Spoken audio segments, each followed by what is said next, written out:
오늘 본문은 위대한 왕 다윗의 마지막 결론 같은 모습을 보여주고 있습니다. 근데 그 모습은 마치 하나님 나라의 완성된 모습 같은 그런 아주 이상적인 모습이라는 것을 볼 수 있습니다. 여러분 20절에서 20절까지는 다윗 왕이 자기가 다스리는 나라의 모든 백성에게 하나님을 송축하라 그랬을 때 온 백성이 하나님을 송축, 찬양하고 경배하고 예배하고 송축을 하고 있고, 또 송아지와 양과 어린 양을 각각 1000마리씩이나 잡아서 큰 제사를 하나님 앞에 드리는 그런 모습이 나와 있습니다. 그리고 22절에는 그 백성들이 즐겁고 풍성하게 제사의 제물을 먹고 나누는 그런 잔치를 벌이고 있고, 또 다윗의 뒤를 이어 솔로몬을 왕으로 삼았는데 그 왕이 명령하면 모든 사람들이 그 다스림에 복종을 하고, 하나님께서는 또 그 왕의 위엄과 통치를 이전보다 더 크고 위엄 있게 복을 주셨다, 그렇게 기록을 하고 있습니다. 자, 여러분, 이런 모습이 이상적인 나라의 그런 모습 아니겠습니까? 하나님이 다스리시고 그 하나님의 다스림을 대신하는 왕이 위엄과 권위를 가지고 통치를 하고, 또 그 나라에서는 하나님을 향한 제사와 찬양이 끊이지 않고, 또 백성들은 그 하나님이 주시는 풍성한 복을 누리고 있습니다. 자, 여러분, 이게 왕은 왕대로 그 통치가 위엄과 권위가 있고, 백성들은 하나님을 예배하고 또 하나님께로부터 풍성한 은혜와 복을 받고, 또 왕의 다스림에 대해서 모든 백성들이 순종하면서, 여러분, 어느 것 하나 막힌 것 없고 문제가 없는 그런 이상적인 나라의 모습. 자, 여러분, 어느 나라든지 이렇게만 될 수 있다면 이게 무슨 걱정이 있고 무슨 염려가 있겠습니까? 여러분, 이런 통치가 다윗 왕 시대에 이루어졌었다, 그렇게 지금 이 역대기는 기록을 하고 있습니다. 자, 여러분, 이 이야기를 읽고 있는 사람들이 누구라고 했습니까? 돌아온 유대인들, 포로에서 돌아온 유대인들인데, 여러분, 포로에서 돌아온 이 유대인들이 이 이야기를 읽고 있는 가운데 오늘 이 장면을 보면서 어떤 생각을 했겠습니까? 다윗 그 시대에 참 이런 완벽한 이상적인 나라의 모습이 이루어졌었다. 여러분, 첫째는 부러웠을 것이고 둘째는 막막했을 것입니다. 과거 우리 조상들은 참 이런 완벽한 나라의 복을 누렸었구나, 이 나라, 우리가 잃어버렸던 그 나라가 그 당시에는 이렇게 아름다웠고 이렇게 완벽한 이상적인 모습을 나타냈었구나 하는 그런 것을 생각하면 얼마나 부러웠겠어. 지금 자기들은 이제 나라 잃고 아직 나라를 제대로 세우지도 못했잖아요. 돌아왔지만은 허허벌판에 지금 나라도 제대로 갖추어지지 않은 이런 모습인데, 이 다윗 시대에는 이런 나라였었구나, 부러웠을 겁니다. 반대로 이런 나라를 그럼 과연 우리가 이룰 수 있을까 하는 그 생각에 두려움과 막막함, 답답함이 아마 있었을 겁니다. 다윗은 그랬지만, 다윗 시대는 그랬지만은 우리는 과연 할 수 있겠나? 그럼 돌아온 이 백성들은 성전을 재건하고 무너진 다윗 왕조를 다시 재건해야 되는데, 다시 무너진 그 다윗 왕조를 재건해야 하는데 그 무너졌던 다윗 왕조의 모습이 이러했단 말입니다. 이런 나라를 과연 우리가 이 허허벌판에서 이룰 수 있을까? 두렵고 막막했을 것입니다. 그런데 오늘 본문 26절에는 한 가지 희망을 보여주고 있습니다. 그것은 그 위대한 다윗 왕을 가리켜서 뭐라고 부릅니까? 이새의 아들이라고 기록하고 있다는 사실입니다. 자, 여러분, 이 역대기 기자가 지금 다윗을 이새의 아들이라고 부르고 있다. 여러분, 이새의 아들은 주로 누가 부르던 호칭인가 하면 사울 왕이 다윗을 얕잡아 보면서 불렀던 호칭이고, 다윗을 반대하던 사람들이 다윗을 업신여기면서 불렀던 그런 호칭이 이새의 아들입니다. 여러분, 지금 이 위대한 왕 다윗을 향해서 넌 이새의 아들이다, 넌 사울이 그렇게 불렀는데, 지금 역대기 기자가 다윗 왕의 위대한 업적을 이야기하면서 지금 그렇게 부르고 있다. 여러분, 여기에 의미가 있는 겁니다.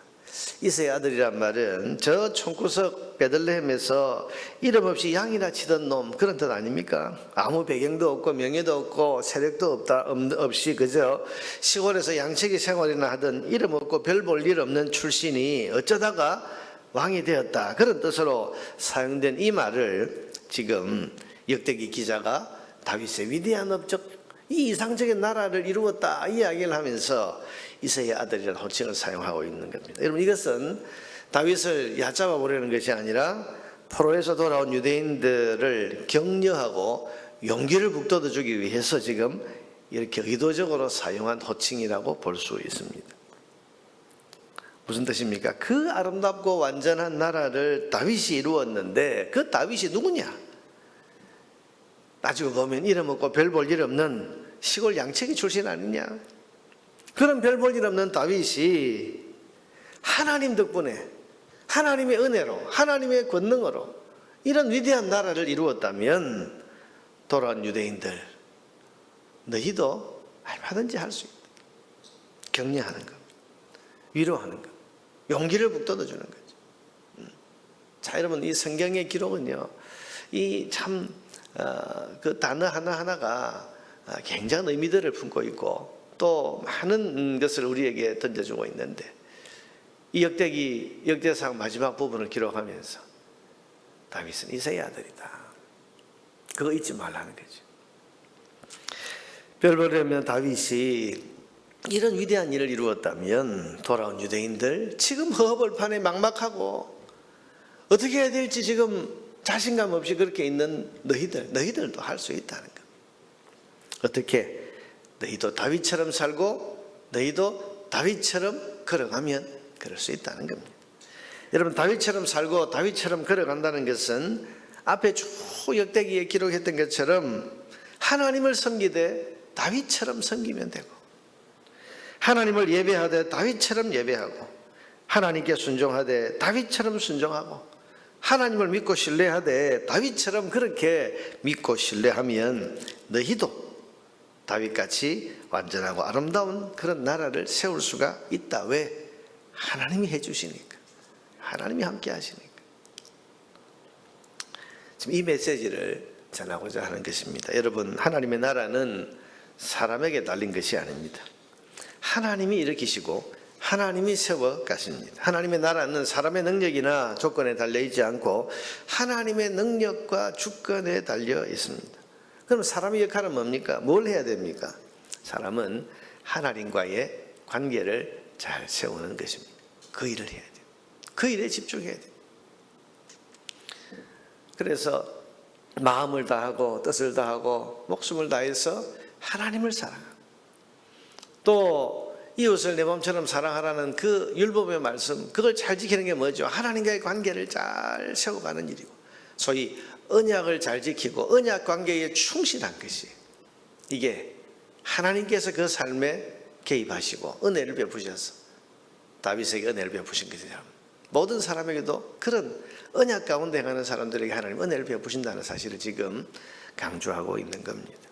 하나님 잘 섬기고 하나님 말씀에 순종하고 하나님 사랑하고 살면 이새의 아들이라도 왕이 되고 승리자가 되고 사람이 할 수 없는 위대한 일도 얼마든지 이루어낼 수 있는 겁니다. 오늘 역대기의 기록은 그러니까 하나님 잘 섬기고, 그러니까 하나님 신뢰하고, 그러니까 하나님과 관계를 잘 세워나가라는 것을 강조하고 깨우치고 있습니다. 한마디로 말하면 하나님이 전부이니 하나님 한 번 붙잡고 하나님 한 번 잘 섬겨라, 거기에 성공과 승리의 길이 있다는 것입니다.